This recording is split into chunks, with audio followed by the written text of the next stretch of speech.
Nous recevons ce soir sur cette épineuse question M. Diallo Djouka Madi, directeur des écoles privées Djouka Madia et à la fois coordinateur de la zone de Tevrazen pour le syndicat. Bonsoir M. Diallo et merci de nous avoir rejoints.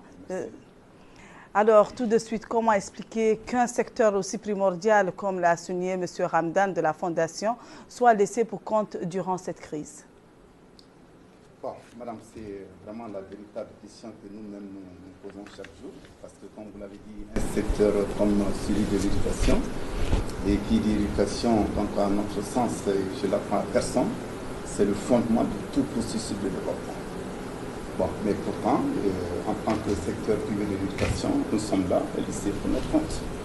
Bon, et en ce sens que, si vous prenez le secteur de l'enseignement privé ici en Mauritanie, je vous dis que cet enseignement privé ne vit qu'à partir de ses propres revenus.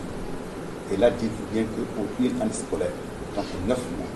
Et quand vous prenez ces 9 mois-là, je vous dis que nous ne travaillons que pendant 7 mois. Et sur la base seulement des scolarités, donc des enfants de nos personnes. Et sinon, le mois d'octobre, alors qu'il marque le début de l'année, il est aléatoire. Pour la simple raison que tous les élèves ne viennent pas au même moment. Le mois de juin également est aléatoire, c'est que tous les parents ne payent pas le mois de juin. Donc, si bien que quand vous faites le compte, vous voyez bien que les ressources sont maigres pour faire face à autant de charges que nous avons.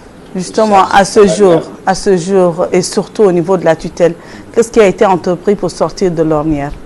Bon, qu'est-ce qui a été entrepris pour sortir de l'ornière? Bon, la conférence de presse tenue par le syndicat est un exemple. C'est une belle illustration qui est là.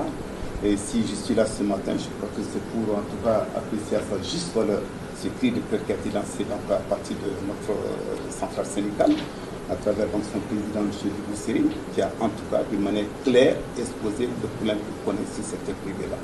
Alors donc je ne peux que en tout cas apprécier et au-delà valider tout ce qu'il a dit.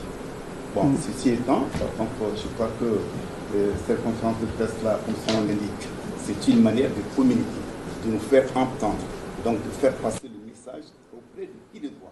Et nous, notre souhait formel, c'est que les plus hautes autorités de ce pays vraiment nous entendent. Parce que c'est un cri de cœur que nous lançons.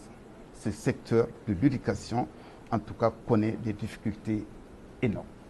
Le syndicat que vous représentez a-t-il un message particulier à lancer avant le mois de la rentrée? Mais ça a été dit déjà dans votre, je crois, introduction. Le message lancé, c'est quoi? C'est que nous avons un défi à relever. On nous dit de reprendre les cours à partir du 1er septembre. Et qui connaît donc l'histoire de cette pandémie-là, que comme vous-même vous venez de le rappeler, en tout cas dans les indications de l'OMS, mais c'est que cette pandémie, elle est là, elle sévit, malgré que les gens ont tendance à la négliger. Mais nous, en tant qu'éducateurs, vous voyez que nous avons ce qu'on appelle la responsabilité morale des enfants, que les parents sont venus nous confier. Bon, donc, en ce sens que nous devons prendre toutes les dispositions de manière à ce que les mesures barrières soient au moins respectées pour mettre les enfants dans les conditions idoines. Mais cela ne peut pas aller sans moyens. Et c'est justement la raison pour laquelle nous sommes sortis pour en tout cas attirer l'attention de l'État, de la petite autorité sur notre situation.